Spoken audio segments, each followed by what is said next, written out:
ব্রাহ্মণবাড়িয়া জেলা বিএনপির দ্বিবার্ষিক সম্মেলনকে কেন্দ্র করে উত্তেজনার সঙ্গে বাড়ছে দলীয় বিভেদ।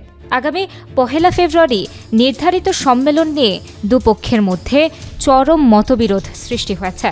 এক পক্ষ সম্মেলন সফল করতে কাজ করছে, অপরদিকে আরেক পক্ষ সম্মেলন প্রতিহত করার ঘোষণা দিয়েছে। দলীয় সূত্রে জানা গেছে, কমিটি ও নেতৃত্ব নিয়ে চলমান বিরোধের কারণে ব্রাহ্মণবাড়িয়া জেলা বিএনপি এখন দুই ভাগে বিভক্ত।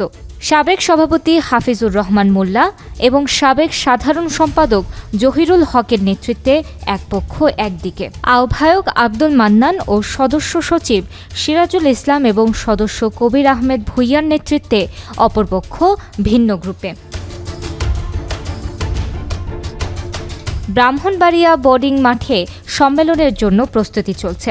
সম্প্রতি কবির গ্রুপের কয়েকজন নেতা সম্মেলন স্থল পরিদর্শন করেছেন। সম্মেলনকে কেন্দ্র করে আজকে বোর্ডিং মাঠে আমাদের প্যান্ডেল তৈরির কাজ চলছে।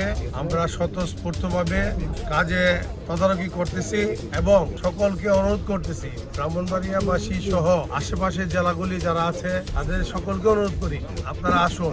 আমরা ইতিপূর্বে সকল উপজেলায় পৌর ইউনিটকে আমরা জানিয়ে দিয়েছি, তারা তাদের মতো করে কাজ করে যাচ্ছেন। ব্রাহ্মণবাড়িয়া জেলা বিএনপির 5 সদস্য বিশিষ্ট একটা কমিটি দেওয়া হয়েছিল।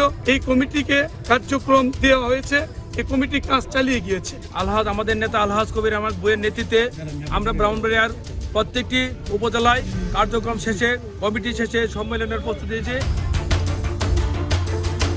এদিকে এক পক্ষ সম্মেলন প্রতিহত করতে মাঠে নেমেছে।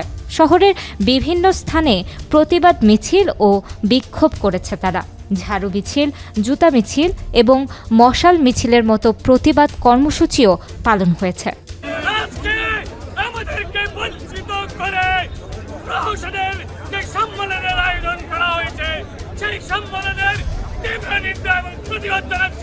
আমাদের প্রত্যেককে ভোটার তালিকা থেকে বাদ দিয়ে আজকে নির্বাচন করার প্রয়ত্ন চলছে। বন্ধুরা, আপনারা যারা আছেন, আমরাই প্রকৃত বিএনপি, অর্থাৎ আমরাই বিএনপি, ওরা কোনো বিএনপি নয়।